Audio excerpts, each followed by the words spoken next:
नमस्कार।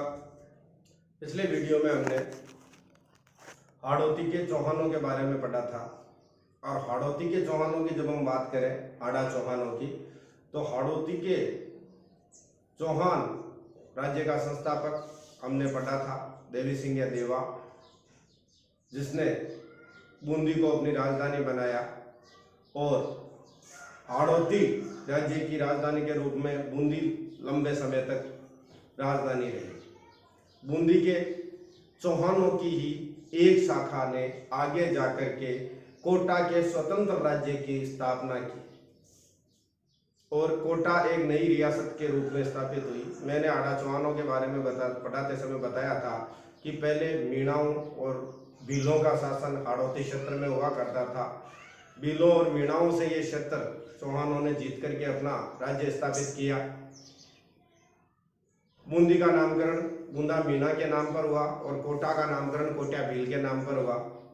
13वीं सदी में यानी 1274 ईस्वी में 13वीं सदी के उत्तरार्ध काल में जयद्रथ सिंह ने कोटा भील को पराजित करके कोटा के राज्य को बूंदी राज्य का हिस्सा बना लिया था, यानी कि बूंदी साम्राज्य का हिस्सा बन गया था कोटा का जो क्षेत्र था। आगे चल करके 17वीं शताब्दी में बूंदी के शासक रतन सिंह के पुत्र माधो सिंह ने स्वतंत्र कोटा राज्य की स्थापना की। पहले कोटा बूंदी राज्य का अंग था, बाद में आगे चल करके ये स्वतंत्र रियासत के रूप में स्थापित हुआ। तो एक प्रश्न पूछा जाता है, कोटा राज्य का संस्थापक कौन था या स्वतंत्र कोटा रियासत की स्थापना किसने की? तो हाड़ौती में अब दो राज्य हो गए थे, एक बूंदी और दूसरा कोटा। और कोटा राज्य का संस्थापक अगर हम बात करें कोटा के चौहानों में, तो संस्थापक था माधो सिंह। माधो सिंह बूंदी के शासक रतन सिंह का पुत्र था। रतन सिंह के पुत्र माधो सिंह ने स्वतंत्र कोटा राज्य की स्थापना की। उस समय मुगल बादशाह शाहजहां का शासन था। शाहजहां ने 1631 ईस्वी में माधो सिंह को कोटा का परगना देकर के स्वतंत्र शासक घोषित कर दिया था। 1634 ईस्वी में विधिवत रूप से माधो सिंह कोटा के शासक बने और 1648 तक उन्होंने शासन किया। इस तरह से नवीन राज्य की स्थापना हो गई, कोटा राज्य की स्थापना हो गई। प्रश्न पूछा जाए संस्थापक कौन, तो आपका उत्तर होगा माधो सिंह। राव माधो सिंह कोटा के शासक बने और राव माधो सिंह ने 1648 तक शासन किया। राव माधो सिंह ने अपने राज्यों को 43 परगनों में विभाजित किया। 43 परगनों में अपने राज्य को बांटा और इस तरह से उन्होंने सत्ता का विकेंद्रीकरण किया। 43 परगने कोटा क्षेत्र के कोटा राज्य के अधीन थे। राव माधो सिंह के बाद में कोटा का शासक राव मुकुंद सिंह बना। राव मुकुंद सिंह कोटा के शासक बने। इन्होंने 1648 में सत्ता संभाली, 1658 तक ये सत्ता में रहे। इन्होंने धर्मत के युद्ध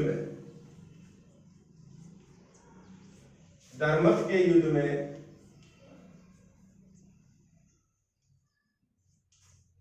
शाही सेना का साथ दिया।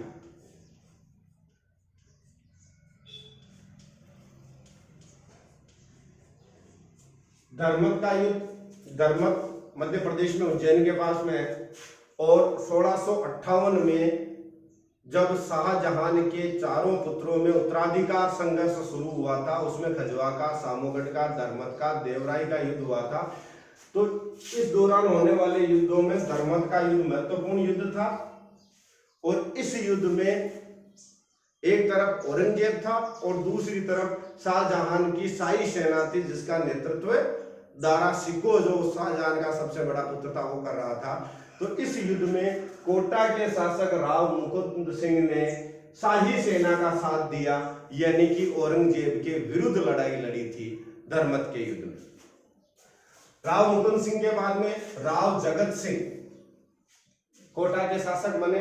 राव जगत सिंह से संबंधित महत्वपूर्ण बात यह है कि इन्होंने सर्वप्रथम कन्यावध रोकने का प्रयास किया। कन्यावध रोकने का प्रयास कोटा राज्य से किया गया। कन्यावध रोकने का प्रयास सर्वप्रथम कोटा के शासक राव जगत सिंह ने अपने शासनकाल में किया। बहुत इंपॉर्टेंट प्रश्न है, पूछे जाने योग्य है। कोटा के किस शासक ने सर्वप्रथम कन्यावध रोकने का प्रयास किया? तो आपका उत्तर होगा राव जगत सिंह।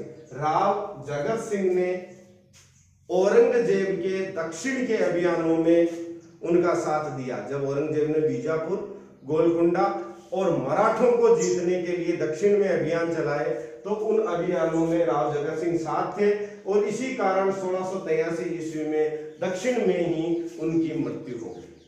राव जगत सिंह की मृत्यु के बाद राव किशोर सिंह शासक बने। ध्यान रहे, राव किशोर सिंह राव जगत सिंह के पुत्र नहीं थे। राव किशोर सिंह माधो सिंह के सबसे छोटे पुत्र थे।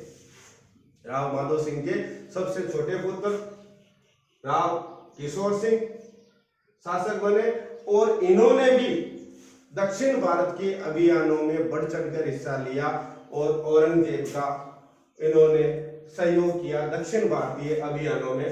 राव किशोर सिंह ने, राव किशोर सिंह के बाद राव राम सिंह, राव किशोर सिंह के बाद राव राम सिंह शासक बने। राम सिंह 1696 से 1707 ईस्वी तक शासक रहे और औरंगजेब की मृत्यु के बाद इन्होंने, औरंगजेब की मृत्यु के बाद भी उसके पुत्रों में उत्तराधिकार संघर्ष हुआ था। विशेष तौर से औरंगजेब के दो पुत्रों में आजम और मुअज्जम में उत्तराधिकार संघर्ष हुआ और इन्होंने, राव राम सिंह ने आजम का साथ दिया। उत्तराधिकार संघर्ष में आजम का साथ दिया।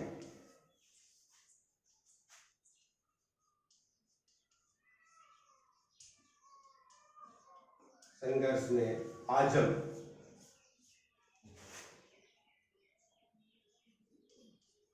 का साथ दिया।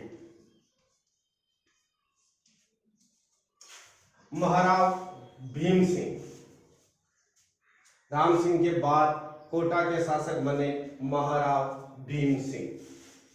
महाराव भीम सिंह का शाही दरबार में यानी मुगल दरबार में अच्छा सम्मान था। हालांकि अब मुगलों के परवर्ती शासक जो थे उनका शासन चल रहा था, औरंगजेब की मृत्यु के बाद की बात है ये, और महाराव भीम सिंह का बहुत अच्छा सम्मान मुगल दरबार में था। मुगल बादशाह बहादुर शाह प्रथम था, औरंगजेब का जो पुत्र था बहादुर शाह प्रथम के नाम से शासक बना और भीम सिंह को सम्मान देने के लिए महाराव की उपाधि से मुगल बादशाह ने विभूषित किया। ध्यान रहे, महाराव की उपाधि आप देखिए यहाँ से माधो सिंह से लेकर के राम सिंह तक मैंने राव लिखा, राव माधो सिंह, राव मुकुंद सिंह, राव जगत सिंह, राव किशोर सिंह, राव राम सिंह, लेकिन आगे महाराव भीम सिंह। तो अब कोटा के शासक भीम सिंह को राव के बजाय महाराव की उपाधि मुगल बादशाह द्वारा प्रदान की गई। महाराव भीम सिंह का शासनकाल कोटा के राजाओं में सबसे महत्वपूर्ण है। जितना कोटा राज्य का विस्तार और विकास महाराव भीम सिंह के शासनकाल में हुआ, अन्य किसी भी शासक के काल में नहीं हुआ। यानी कि यह सबसे प्रसिद्ध शासक था कोटा का महाराव भीम सिंह। इनके शासनकाल में वास्तुकला का जबरदस्त विकास हुआ। इन्होंने भीमविलास महल, श्री ब्रजनाथ मंदिर, श्री आशापुरी जी मंदिर और भीमगढ़ किले का निर्माण करवाया। महाराव भीम सिंह द्वारा निर्मित इमारतों में भीमविलास महल, दो महत्वपूर्ण मंदिर, एक ब्रजनाथ मंदिर और दूसरा आशापुरी मंदिर कोटा, और एक भीमगढ़ का किला, ये सारी इमारतें महाराव भीम सिंह द्वारा बनाई गई। इतना ही नहीं, इन्होंने कोटा राज्य में स्वतंत्र टकसाल की स्थापना की। स्वतंत्र टकसाल जहां सिक्के ढाले जाते हैं। ध्यान रहे, कोटा राज्य की में स्वतंत्र टकसाल स्थापित करने वाला शासक महाराव भीम सिंह था। इन्होंने कोटा राज्य में स्वतंत्र कटहाल की स्थापना की। यह वैष्णव धर्म के अनुयायी थे, वैष्णव धर्म के अनुयायी थे, इसलिए इनके राजकीय पत्रों के ऊपर जय गोपाल लिखा हुआ होता था। यह प्रश्न पहले भी पूछा जा चुका है और आगे भी पूछा जा सकता है। कोटा के किस शासक के राजकीय पत्रों के ऊपर जय गोपाल लिखा हुआ होता था? तो उस शासक का नाम है महाराव भीम सिंह। ये वैष्णव धर्म के अनुयायी थे और वैष्णव धर्म के अनुयायी होने की वजह से ये इनका संबोधन जय गोपाल होता था और इन्होंने अपने राजकीय पत्रों पर यह शब्द लिखना शुरू कर दिया और जितने भी राजकीय पत्र व्यवहार होता था उन पत्रों पर जय गोपाल लिखा हुआ मिलता था। महाराव भीम सिंह के शासनकाल की बात है। महाराव भीम सिंह के बाद में महत्वपूर्ण शासक राव दुर्जनशाल आए और ये कोटा के अंतिम शासक थे जिनका मुगलों से संबंध रहा था। उसके बाद मुगल पतन की ओर चले गए थे और कोटा राज्य भी अब चारों तरफ से मराठों से घिर चुका था। इसलिए आगे चल करके यहाँ के कोटा के फौजदार झाला जालिम सिंह ने अंग्रेजों के साथ सहायक संधि कर ली। कोटा के फौजदार झाला जालिम सिंह, हालांकि मैं तो सहायक संधियां पढ़ाऊंगा तो ये बात पुनः रिपीट करूंगा। कोटा के फौजदार झाला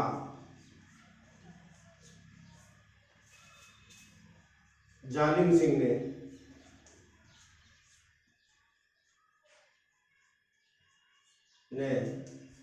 अंग्रेजों से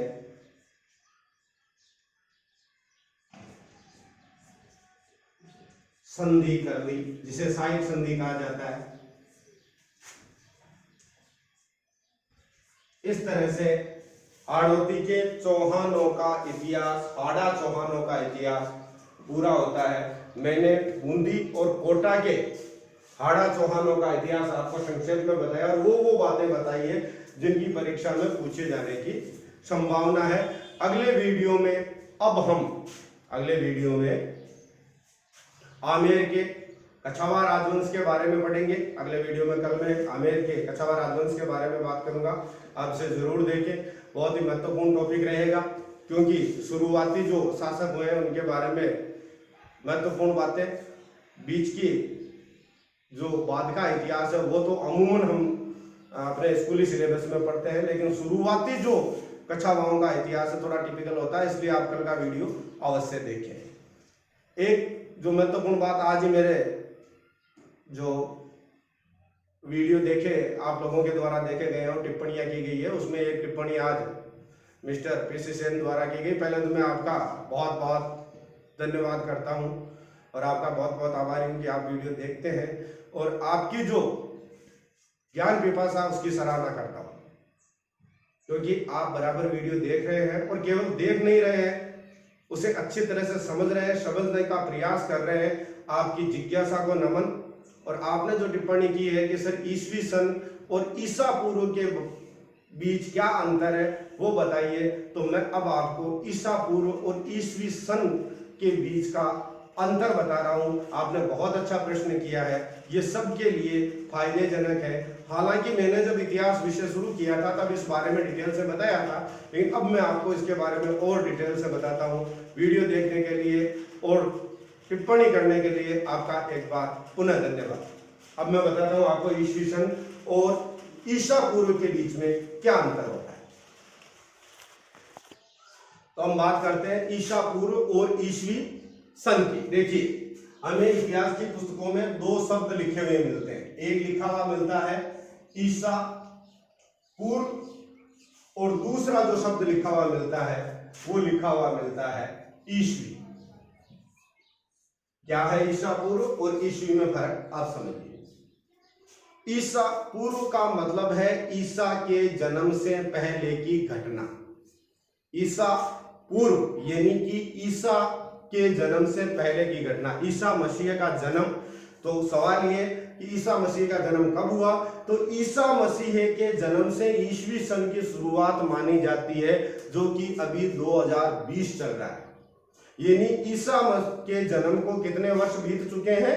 2020 वर्ष बीत चुके हैं। अब अगर कोई घटना ईसा के जन्म से 300 साल पहले की है तो इसका मतलब यह है कि ईसा के जन्म से 300 साल पहले और ईसा के जन्म को बीत गए 2020 साल, यानी कि 2320 साल पहले की यह घटना हुई। और ईसवी सन जो है इसका मतलब है ईसा के जन्म के बाद की घटना, यानी अगर लिखा हुआ है 300 ईस्वी तो इसका मतलब है ईसा के जन्म के 300 साल बाद। अब आपको मैं इसको एक उदाहरण द्वारा क्लियर करता हूं।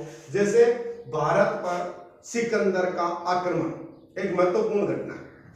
भारत पर सिकंदर का आक्रमण 326 ईसा पूर्व में हुआ। क्लियर है? भारत पर सिकंदर का आक्रमण 326 ईसा पूर्व में हुआ। इधर उस समय भारत पर मौर्यों का शासन था। हालांकि मौर्यों का नहीं था, 326 ईसा पूर्व में तो नंदों का शासन था मगध पर। मौर्य उसके 5 साल बाद आए, नंद वंश का शासन था। और एक घटना है 326 ईस्वी की। यह वह समय था जब भारत में गुप्त शासन कर रहे थे। गुप्तों का शासन था, चंद्रगुप्त प्रथम का शासन था। अब ईसा पूर्व 326 ईसा पूर्व की बात करते हैं कि ये घटना कितने साल पुरानी हुई। तो ईसा पूर्व यानी ईसा से 326 साल पहले, और ईसा के जन्म को कितने साल हो गए? 2020 प्लस कीजिए आप 326 का मतलब होता है कि यह घटना आज से 2346 वर्ष पुरानी है।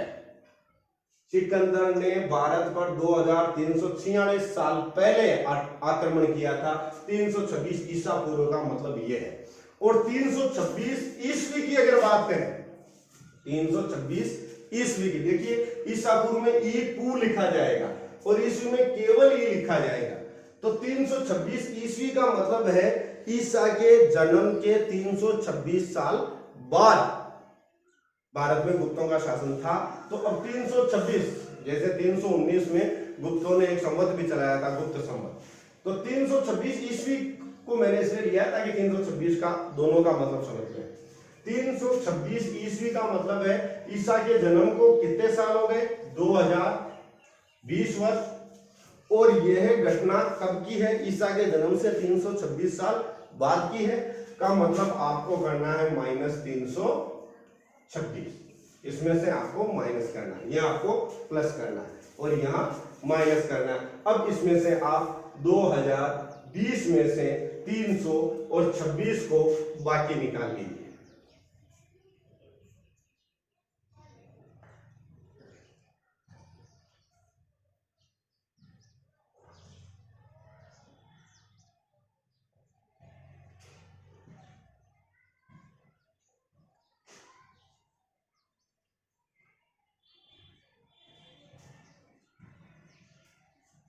यह घटना है आज से 1694 साल पुरानी, यानी 1694 साल। 2020 में से 326 आपको बाकी निकालना है।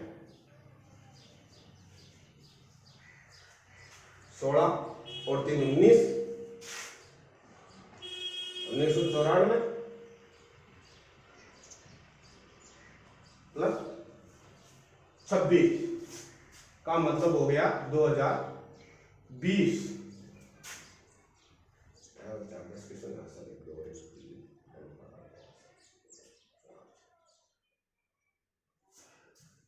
अब इसमें आप अंतर समझिए कि दोनों के बीच में कितना अंतर आ गया है।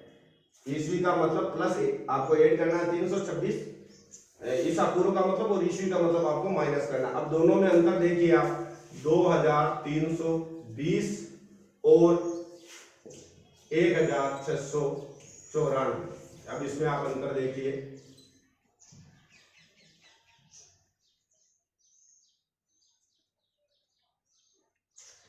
326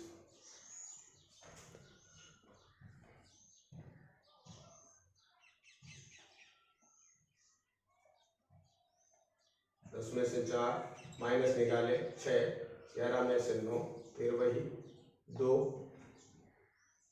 और 12 में से 6, 600 और 26 साल का ये फर्क है।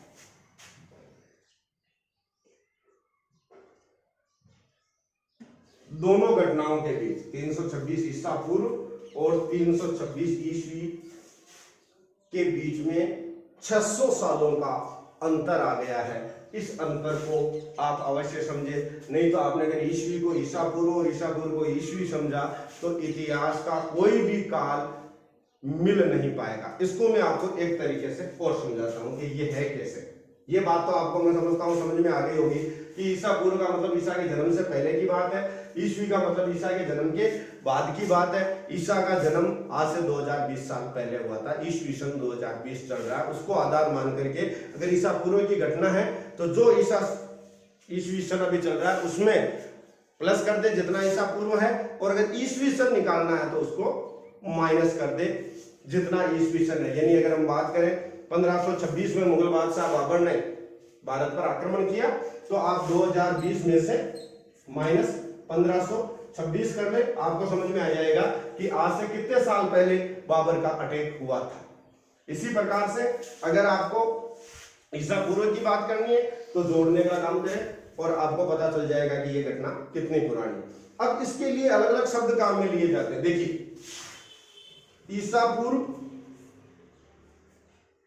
जिसको संक्षिप्त में ईपू लिखा जाता है, यह है ईस्वी, इसको संक्षेप में ई लिखा जाता है। देखिए, अंग्रेजी में इसके लिए लिखा जाता है बीसी, ध्यान रहे बीसी, और इसके लिए लिखा जाता है एडी।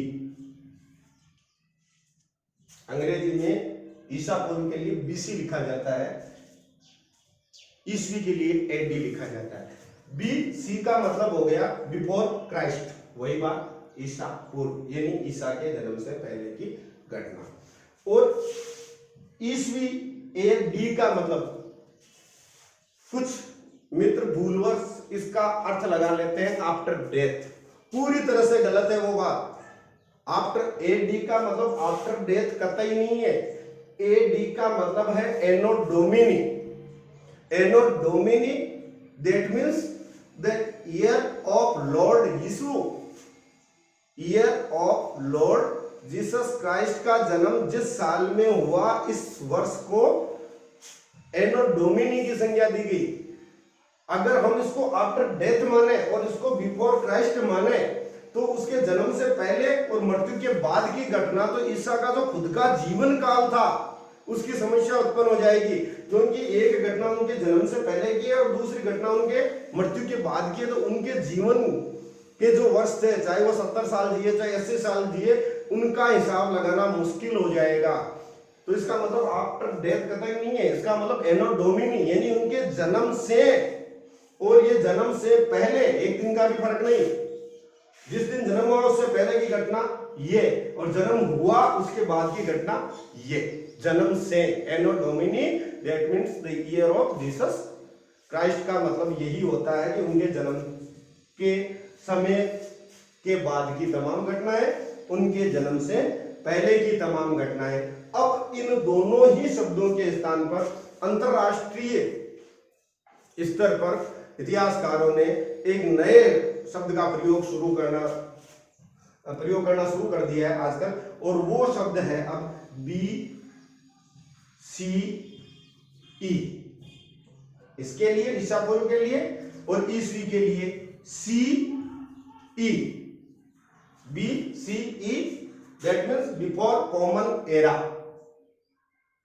ईसा के जन्म को इतिहासकारों ने सामान्य युग की संज्ञा दी है। कॉमन एरा, सामान्य युग, वो युग जिस युग में जिस दिन ईसा मसीह धरती पर अवतरित हुए उसे कॉमन एरा कहा गया। उससे पहले की घटना बिफोर कॉमन एरा, और जन्म से बाद की तमाम घटनाएं कॉमन एरा, सामान्य युग। सामान्य युग कहां से शुरू हुआ? ईसा के जन्म से। तो ईसा के जन्म से शुरू होकर के बाद की जितनी घटनाएं उनके आगे सी लिखा जाएगा, और ईसा के जन्म से पहले की जितनी भी घटनाएं हैं उनके सब के आगे बी सी ई लिखा जाएगा।